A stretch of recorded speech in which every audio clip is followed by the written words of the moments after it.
and welcome to SHOWstudio, day 2 of Milan Fashion Week, and I have a fabulous panel here to talk about the Fendi show, which is happening shortly. So I'm going to get them to introduce themselves first, and I'm going to ask them just a little bit about their jobs. Let's open it out a bit and find out what they do. So let's kick off. My name's Mandi Lennard, and I run fashion consultancy Mandi's Basement. Hello, I'm Ruth Hogben and I make fashion films.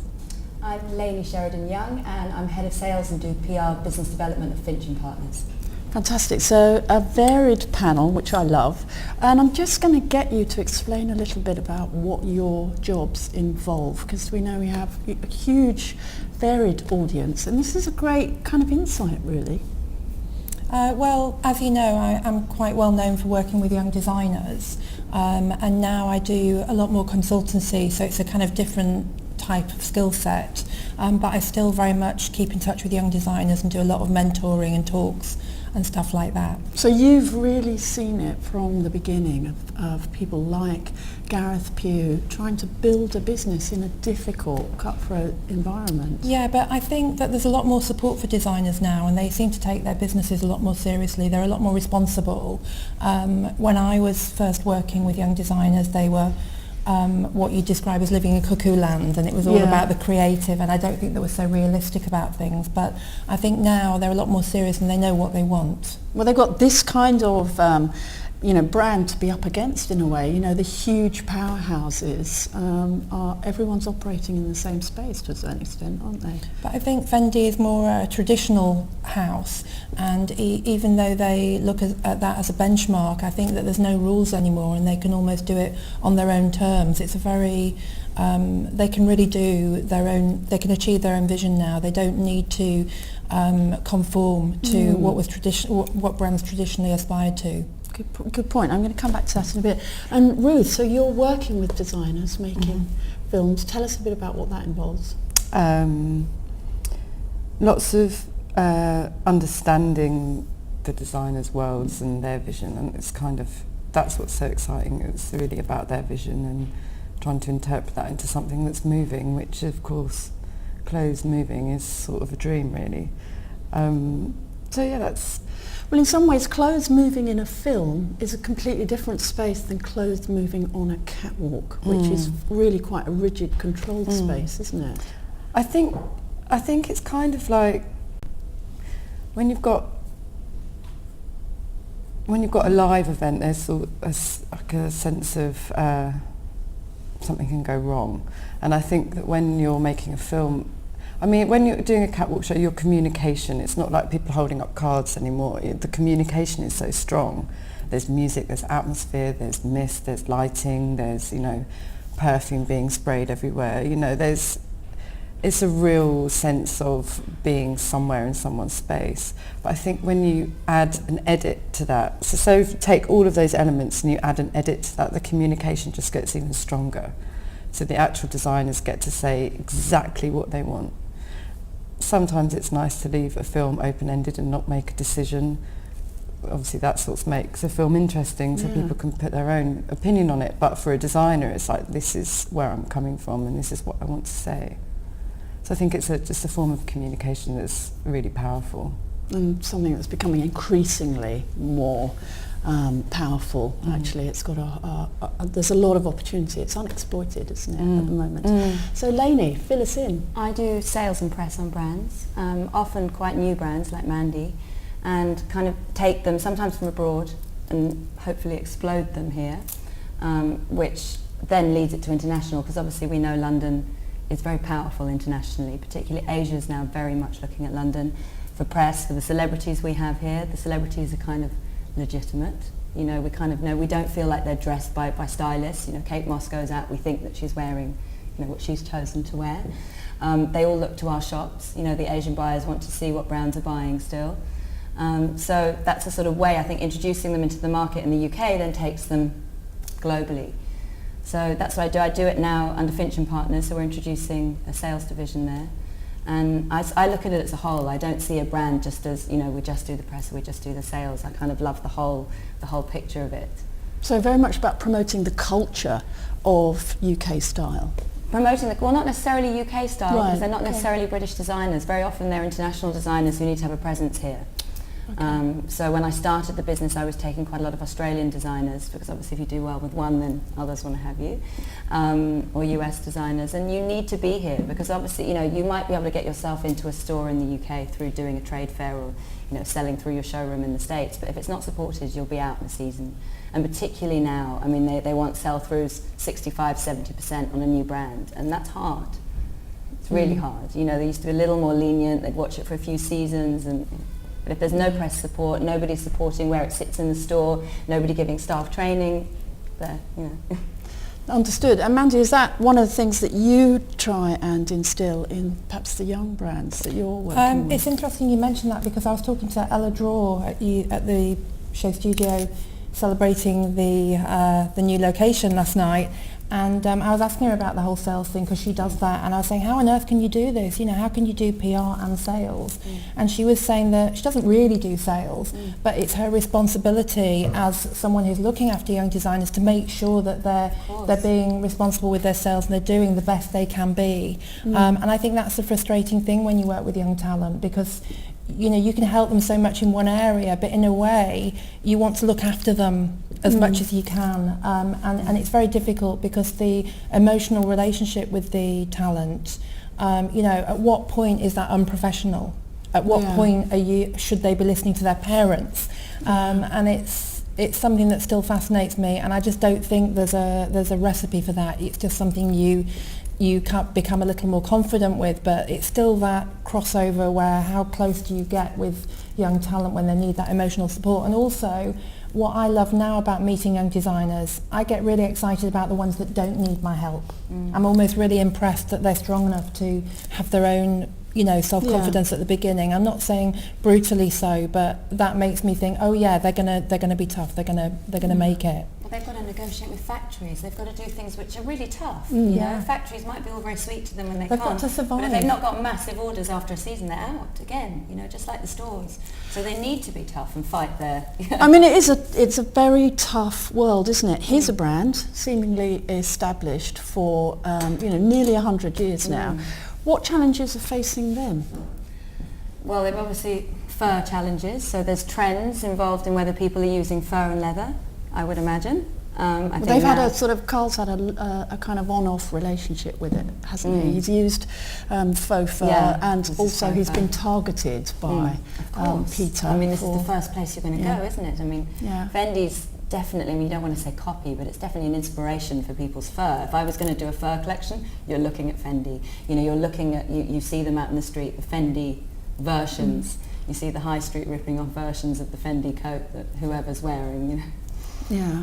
So that's definitely a big obstacle. Obviously, they have their it bags, which is which keeps things going. But I think even it bags, a lot of the big brands started like, you know, making it a bit tighter and just focusing on a few of them and just doing new colours. There's less bags generally, isn't there? We noticed that yesterday in Gucci. That was that was conscious, a I key think. place for them to promote. Well, we were talking about last Fendi show, you know, you were saying about how they pared down the baguette. baguette. In the last show, they removed all the hardware, and it was like the barest form of the baguette, which is kind of in tune with what you're discussing. Yeah, it's doing, you know, people like it, stick with it. I mean, there's only so many ways you can do a bag.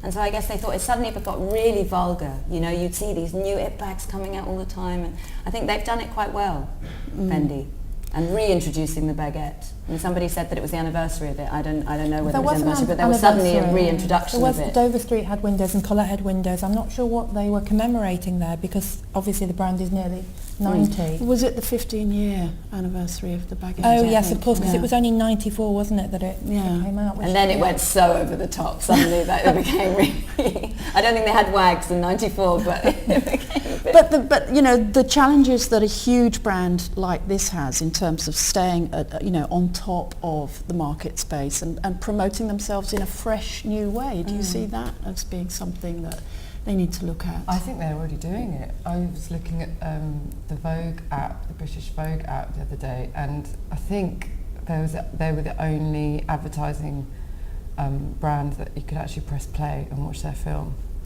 And so it's advert, glossy, play, there's a film. And I think they might have been the only one that did it. And that's exactly what film is for, you know, to really communicate your message. And I think they're doing it. And I think they're doing it really well. But I think that they've only just recently started doing that because the technology's only been around. But I think they're really pushing. Trying to keep up with Burberry. Yeah. Yeah, I think that's... Well, Burberry doesn't you can't press play. They need to get on that, don't they? It's the little things like that though, just a simple thing like the button. I might be looking at that app and I'll press that button. It's a simple thing. It's not an attention span thing. I press that button. Once I've pressed that button, I'm entering a different dimension and I'm engaging with them. And I'm not going to switch off thinking, oh no, I've gone on the Fendi app by mistake. I'm going to have a good little look round. And the technology's been there for a while, so it's weird they don't do it. You know, the car companies do it. You know, you scan the thing with your mobile phone and it comes up and you see the car moving, and so they should do it with fashion. I mean, I don't know how much we engage with that. I'm sure there's like research done on this, whether we would do it. There's a whole raft of kind of that activity that's just about to happen. Explode. But I know that there's been some kind of resistance from our industry to engage with it. Well, I mean, that's the beauty of SHOWstudio, isn't it? That's what it's here for, to kind of open up that world to Good fashion. point. Yeah. It's easy to forget, but actually yesterday there was Peplum People. It's a new film by Karl Lagerfeld for Fendi that was released yesterday on T Magazine, New York Times website. And it's very funny actually. I can only describe it as a cross between Fantasy Island and Starsky and Hutch. Quite tongue-in-cheek. Right. And it might be unfair to say this, but I think that sometimes Karl Lagerfeld's photography is questionable. But actually as a filmmaker, I think it's quite interesting and it's tongue-in-cheek. And I think that, you know, a lot of elements of Fendi as a brand are very incongruous. So, you know, it's got the tradition. It's a bit like Prada, who at the turn of the century started as a travel luxury goods company. Fendi was always it was a leather and fur store in Rome, and they've always had that juxtaposition of this very fresh, new. You know, in the last show, some of the bags looked like they were made from one pelt, but actually it was rubber. So, and I think that a lot of what they do with fur is absolutely inspirational to the very cool British high street with fake fur. Absolutely. And it's these ideas. I mean, you know, whatever you say about fur, cavemen wore fur to keep warm. So I think, you know, that's as far as I'll touch on that subject. I'm going to force us all together. But with Fendi, it is this tradition and this newness, and that's what Karl Lagerfeld brings to the brand. Well, that's what I want to ask all of you, actually. You know, the creative director himself is a kind of prolific creator almost, isn't he? Constantly refreshing. And he's always been there. Yeah. So he's always refreshing the same brand. I mean, that's a long time. 65. 65. I'd looked and it said 72, but I mean that's still a long time. That was the first fur collection that he designed for Fendi, and then I think it was 77 that was the Womenswear. And he actually designed the double F logo. So they've got a lot to thank him for. But he himself is quite controversial, isn't he? He's often, you know, just the kind of, I would call it appearance bullying, because that's me, the commentary on women's bodies and constantly undermining them. That's not my kind of favourite contribution of his. Would you say that's in recent years, though, that he's made all these, what I call silly comments? He runs it alongside what he's doing with himself, though, doesn't he? I mean, remember that enormous change he did with himself, and so obviously he has issues with himself. You know, there must be. I mean, you don't say those things unless it's, you know, something you're battling with yourself. Yeah.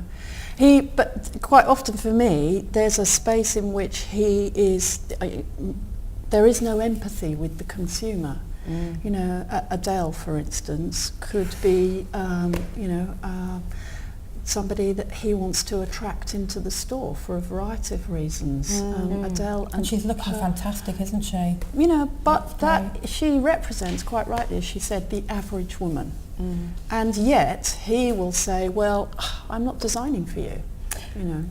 But then what are we left with? We're left with her representing, can I say this out loud? Evans, you know, like the larger sizes. That's what's out there in the world, that these people are like designing for or being represented, like a larger size is always But a someone high with street. his power could actually Yeah, be, well, that's what I'm And do it in yeah. a beautiful Well, way. that's what I'm Inclusive. saying. Not in Like, a, hey, you know, we're celebrating Yeah. size, actually doing Yeah. it in actually a very beautiful way. absolutely. But I'm And not sure he's got the power. I think that actually the buyer has got the power, and the buyer will not risk.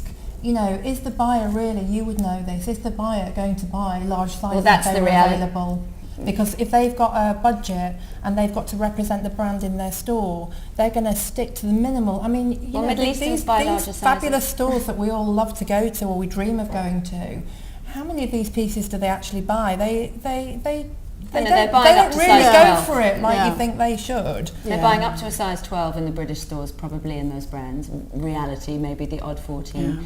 Except for their Middle Eastern customers. So anything that's going to be in store in August, when all the Middle Easterns are here, then they're doing the larger sizes because they're embracing the colours. Yeah, and then when the orders come in at the end of the season, if let's say the odd store did put a 44 or 46, if when they collate all the figures there were hardly any of that size, a memo would go round to all the buyers, all the stores to say, oh, regrettably we won't be producing it in that size. Yeah, Because there exactly. wasn't the demand and they couldn't do it. But when the head of the house is actively discouraging women from coming into the store Yeah. in the first Who are over a place, size 12, it's or ridiculous. making a bond with the brand because of their dismissive Yeah, statements. but wasn't he You've got a apologetic whole- about that and sent her loads of He had to handbags be, and, didn't he? you know. His PRs gave him a I mean, brief. but that's not going to do it, is it? You It's know, too late, it's said. But let's come back to him as a person as well. Rather than just a brand. You know, he is this prolific creator. He's been going on fabulous. and on and on. He's fabulous though. I mean, if you see Carl, he's a legend, and that's amazing. It's lovely to have designers that we still hold in that. You know, I grew Yeah. up looking at designers and thinking, oh wow, you know, looking at Sandra Rhodes as a kid and thinking they were something very special, Yeah. you know, and it's one of the things that we all get excited about working in the fashion industry for initially, for me anyway. Yeah. So I quite like to have those figureheads. I mean, disregarding the comments on Adele and so on, but just as a sort of, you know, you see him striding through, I've seen him, you know, sort of shows or whatever, you see him striding and it's like, wow. You know, he really Yeah. does have that presence, I and he don't- obviously works on that I and think he nurtures looks a it. bit ridiculous actually. Yeah, well, I think that if we're right in the industry, but I think to people that would normally see him, I mean, on the first day of London Fashion Week, when I arrived at Somerset House, there was a kind of looky-likey figure, and everyone was just treating them like the monkey at Blackpool, you know, wanted to be photographed with this fake-looking Lagerfeld. well, the whole of London Fashion Week looks like monkeys at Blackpool. But isn't that what we want from our industry, as you know, or what outsiders want from the industry, is that there Bit of is the fun. theatre and the circus, and that's what I mean. When you think about it, we create so much marketing hype around ourselves as an industry. We're the only kind of graduate space that has a huge promotional platform. There's no other industry area that has graduate fashion week, you know, or the equivalent of.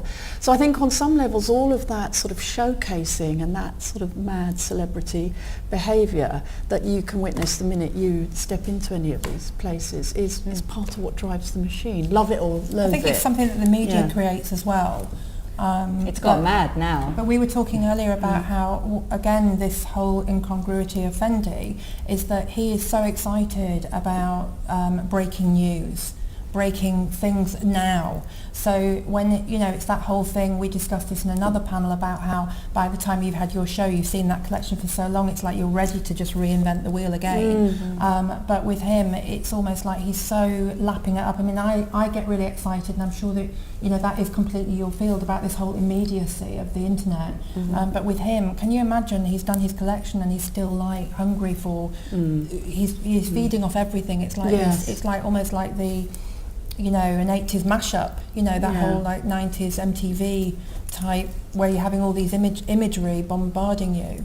Well, I think also that's reflected in his backstage behaviour after a show, because, you know, over the years I've been in there with the cameras and the crew, and sometimes there's a limited window and you can see that the designer just wants to move away. You know, they've had enough. He would stay there till the bitter end. Anybody with a radio, you know, show could interview That's him. great. Students, that. absolutely. And That's what's why- more, he would do it in several languages. Oh, and he that's he amazing. just wants to suck Does he up all speak the all those energy. languages? Yeah, I remember listening to him switch languages just like that to talk to people. They speak German, French, English. English, I remember witnessing those, but there's something about him, isn't there, where he is almost insatiable.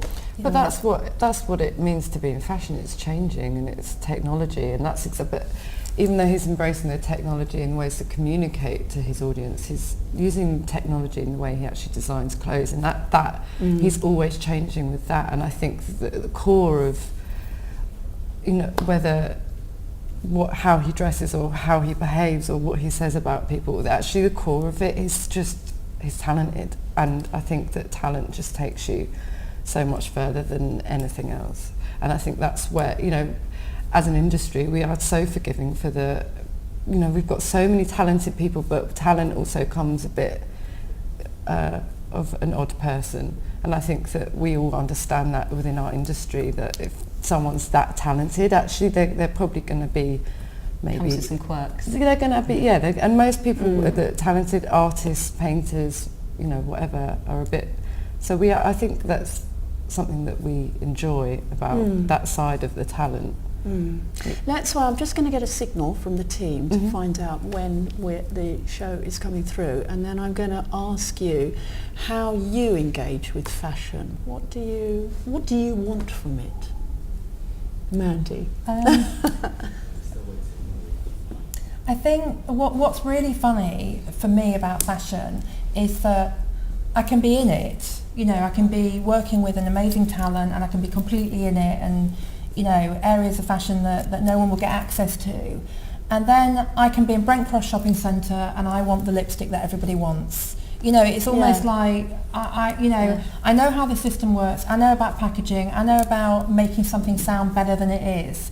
Yeah, I still want what that's they want. how powerful it is then. Yeah. So you're saying that still you gullible. still feel the pull for something, Yes. that sort of pack mentality Well, or belonging? actually, it's someone who hasn't got a budget to spend on fashion, but they can get into fashion. They can be a part of it because they're wearing the same lipstick as the person that they admire is wearing on the cover of Vogue. Yes. It's as simple as that. But I still fall for it. I still love it. I still read the credits. Oh, what's that lipstick? But what do you get out of that? Is it about belonging? Is it about being together in something? Is it about a uniform kind of rightness or relevancy? Well, I think fashion is all about clues, and we all communicate on the level that we want to. So certain things that we're all wearing is communicating to our like-minded, people that we want to connect with. We all have little clues going on, Ruth wearing these amazing peep toe Alexander McQueen boots right now, and we all clock those as soon as we all walk in and know. So it's all of the visual language, the unspoken for you, yeah? I'm as excited about the ridiculousness of it as well, so Right. I don't know whether I'm the right person to add. Ruth? No, you are. I bet everybody engages with it differently, don't they? So I still engage with it the same way I did when I first fell in love with fashion when I was 12 or 13. I've always just loved clothes, and I always...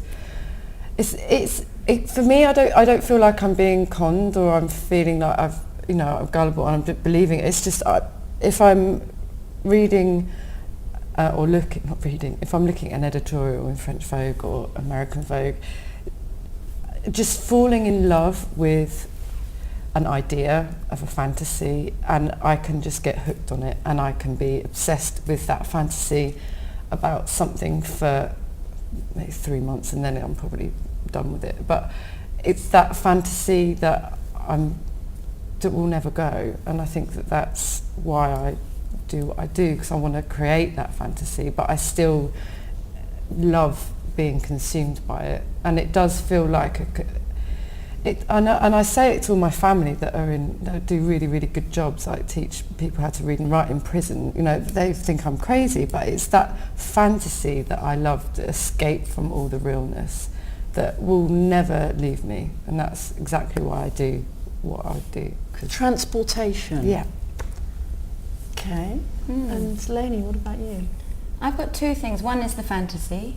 So, you know, growing up looking at the Vogues and I still have the piles of them, and I still love looking at the Vogues from 1981 or probably 70s even more, and all those supermodel covers and whatever. I love all that. But then on the other side, it's my business, and that's a totally different thing to the fantasy, because the business is I sell. Okay, perfect timing. Ooh, look at that, And hydraulics. the music starts and the screen doesn't quite light up. It's all happening in silhouette. isn't That's it? a great juxtaposition of It's the a logo. hydraulic of going zzzz. That stage set looks magnificent. Where is this show? Does anybody know? It's in the usual venue. It's I'll see if I've got it written The down. door has opened. I want that door straight away. Oh. There's from time to time it does do that, so we'll just. But it's amazing that all the verticals that are in the back with the structure and the first garment that comes out sort of really underpins that almost Germanic authority of the brand, isn't it? Isn't that funny though, that in the the last Louis Vuitton show that we saw, the logo was removed. There was not one logo in that show, whereas straight away we've got the door with the Fendi logo. And it's all the way around. And a new bag. What's the music? See if I've got Matthew Herbert, we think, did the music, who also did the Menswear show. Matching coat and bag. So Is that a fur hat or a fur piece in the hair? well, it all looks, doesn't it? The texture all looks quite fur-like from here. But whatever that thing is on their head, I want one. So Is this it a is hat? This is the season you want to be commenting on Fendi with all the fur. I mean, the winter's the one Yes, you want to be of course. talking about. But you also have to remember that before Karl Lagerfeld joined Fendi, fur was always a very stiff material and no one really associated it with fashion per se. Right. So he was the one that opened that gateway for manipulating it and making it light and fashionable. So it's everywhere. It's on the shoes. Sam McKnight did the hair, and that almost looks like fur Mohican to the front, doesn't it? Like my Fur mules. shoes. Yeah. Want it.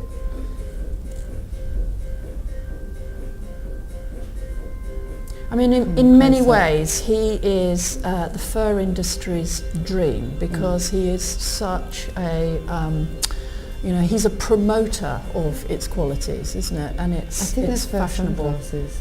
ability. Well, he was the first one to treat it as a material. Yeah, I'm struggling with it because I don't take a fur position at all. But it is so alluring. I can see that. It's beautiful. The textures are beautiful, but could have been so easily done with faux fur. But does that then mean it's not Fendi for everyone? I think it's about it not being luxury. right. I think Well, that's- it moves in a different way and it behaves in a different way. There's amazing sheepskin furs now that really feel like rabbit fur. I mean, they really. Yes, I didn't know. they're something that I was- straightened. Yeah, I've it's incredible. got. I've got some of that. Yeah, and it really. You and it's think it was byproduct. Yeah, it is a byproduct, and Yeah. it's beautiful. It's Yeah. quite new, I think they're Yeah, doing that. it's They're all really straightened developing and ironed, isn't it? We were talking about how in New York Fashion Week, there were these kind of days of shows and shows and shows and less innovation than somewhere like London where the schedule is just out of control. Yeah. And even though Milan is, for the editors, more of a formal, dare I say, boring week, you can't take away from these glossy shows. I mean, No. they are wonderful, aren't they? And that's what they want to communicate to their customers. So you can never take that show away and put it into one of the other fashion capitals of Settings. Fashion Week. Yeah. No.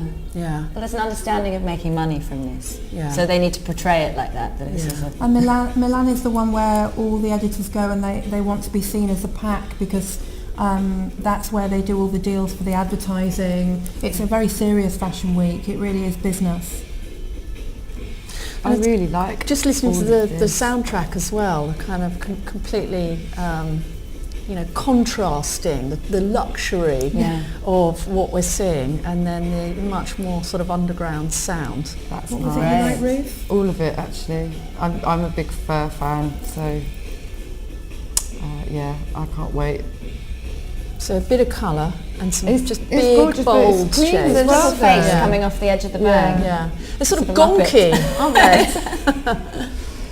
They are gonky. Yeah.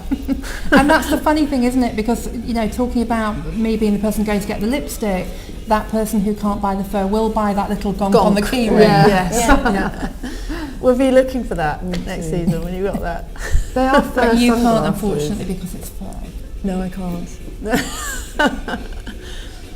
I think you either have to really make your mind up about how you feel about fur, obviously, before you decide whether you like the brown Fendi. No? Well, they're limited on their ambassadors they can get in the celebrity Yeah. world, because a lot of them are not going to wear fur. So Yeah. we can, list Yeah. them on one hand, probably. Yeah.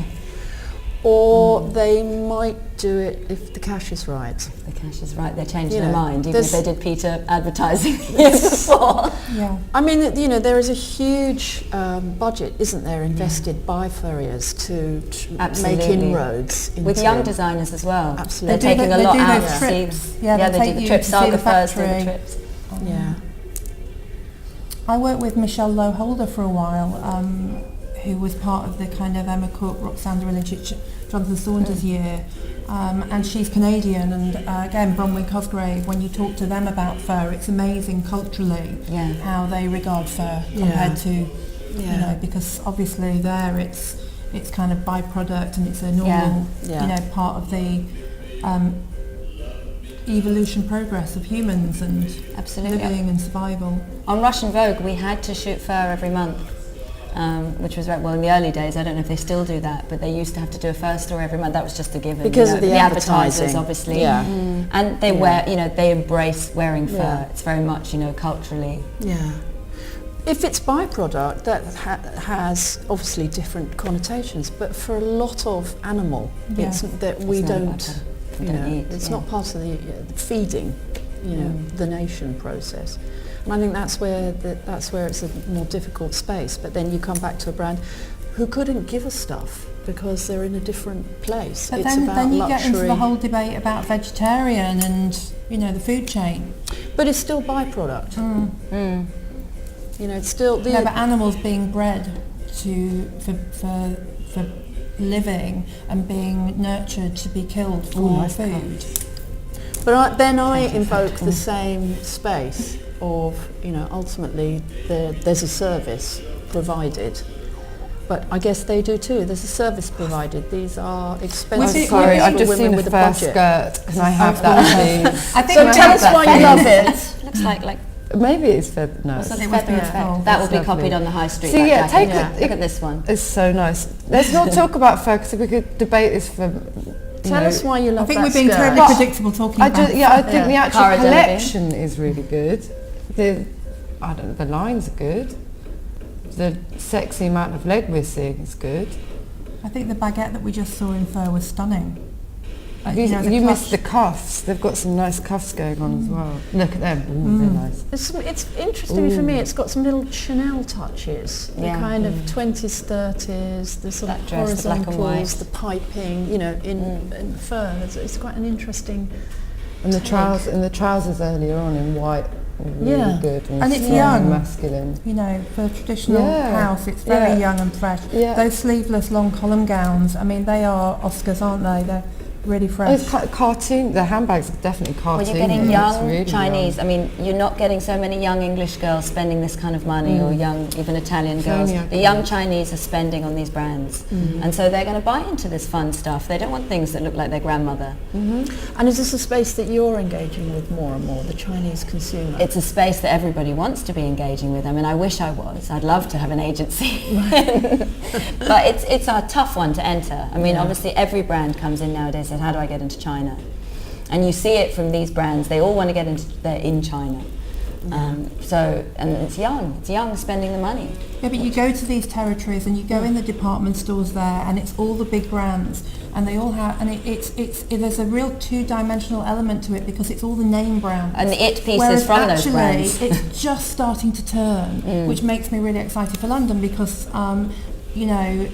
Because when you buy from there, you can easily turn up and someone else is wearing that. It's very homogenised. Yeah, designer absolutely. level. But they are actually just starting to turn towards Embracing new things yes, and looking. I think it's a very exciting development. That Here's the finale. So I'm thinking most of that actually was in fur. I mean, it was very fur heavy, more than leather. It's cold out there. Cold in here.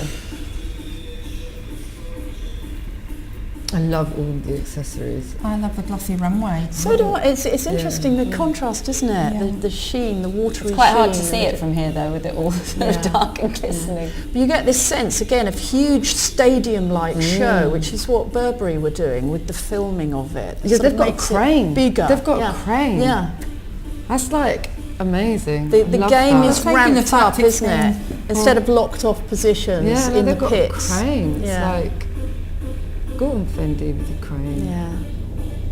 And you know, they're sleeveless for lips. winter. The lips are so Yeah. good. Remembering it's a winter collection, that's a really fresh look, isn't it? The hair looks great when you see it from the side.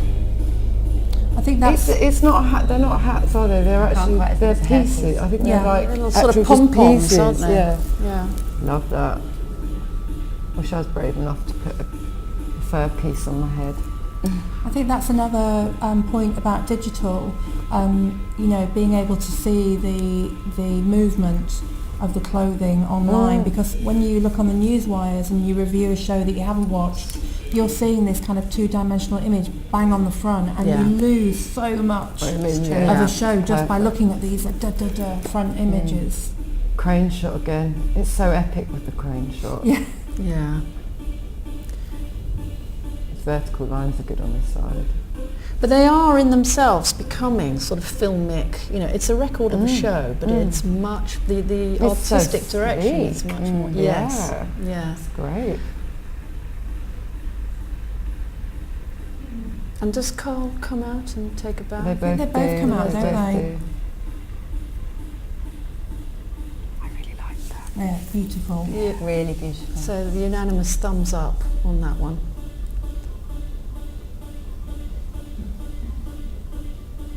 Keeping them waiting for the final bow. Here we go, close-up time. Lights down, lights Yes. up, Yeah. proper performance. Music fades. Whee!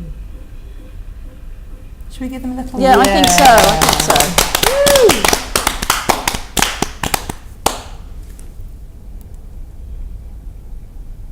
A little cuddle. Oh, Yeah.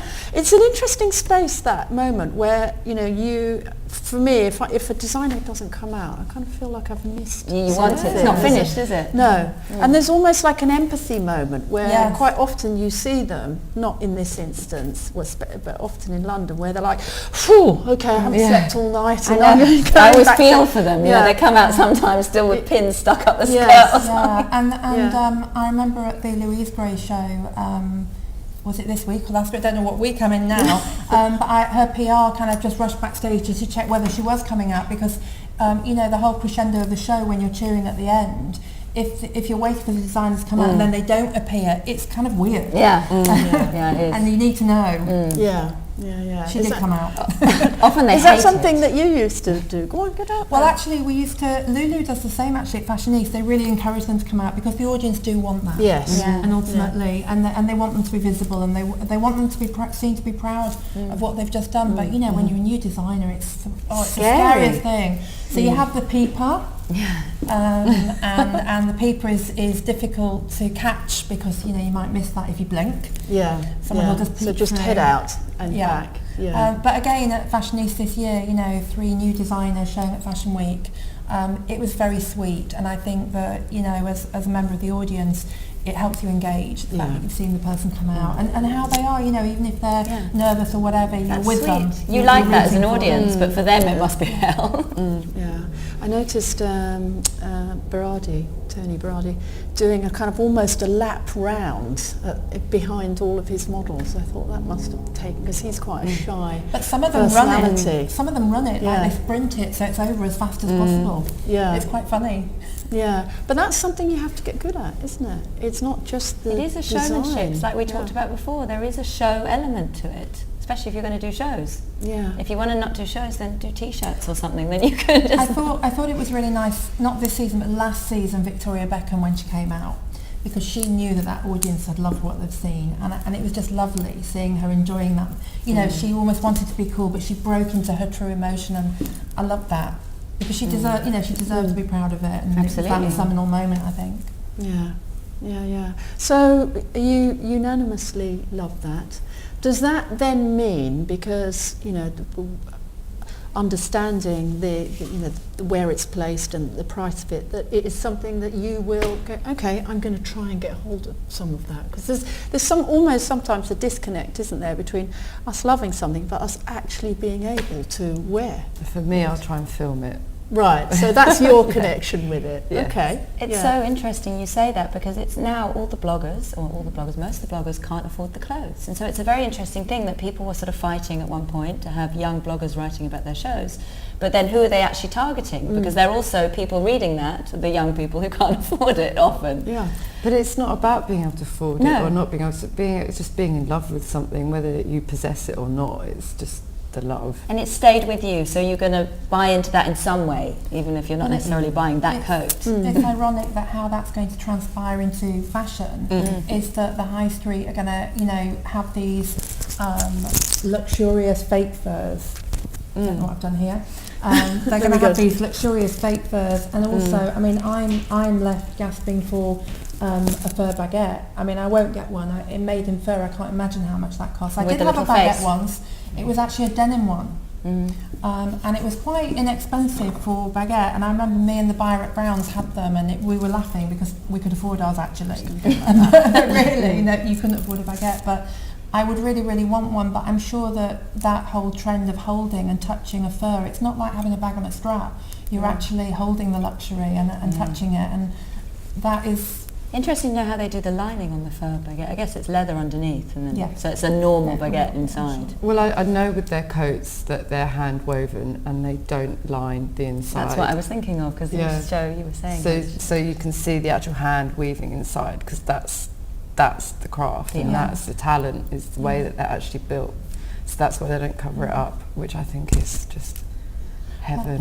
I also thought that the sleeveless, I thought the sleeveless look was really fresh in it, and also the kind of winter white, the very pale colours mixed with very sharp the bright pinks and pinks.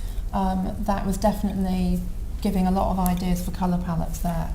That's definitely going to transpire with others. So you can see that immediately, how that would be rolled out at different price points. Absolutely, there's definitely a high street diffusion in that. and how the young person will have to be creative to try and achieve those ideas in their own. But then take the those white trousers out on their own. They're extremely sophisticated and grown up. You don't have to have the cartoon toggle on your bag, or the mohawk strap on, or the nice. You know, you can just take pieces out of that and make it as grown up or as playful or as whatever you want. I think that's what was clever about it. It was for lots of different people. Obviously, it's original customer, but obviously new customers as well, I think. And I'm completely bowled away by the stage set. I mean, I just thought that image walking through the door, and there's an image that I've blogged quite a few times, which is Karl Lagerfeld actually going into his office on Rue Cambon in Paris, and it's just a plain black door with the Chanel logo in white on it, and everyone always goes crazy about this door. and I get responses saying, oh, I want that door, and it, you know, but yes, yet again I'm getting excited about a door. And that's why we love you. And actually I think that's also, you know, something that you flagged up, Ruth, is it's not necessarily about engaging with it in a tangible way, it's about dreaming. And that's maybe why we all love fashion. And on that note, I'm going to say thank you very much to you. Thank you. That was a really great chat. And thanks for joining us.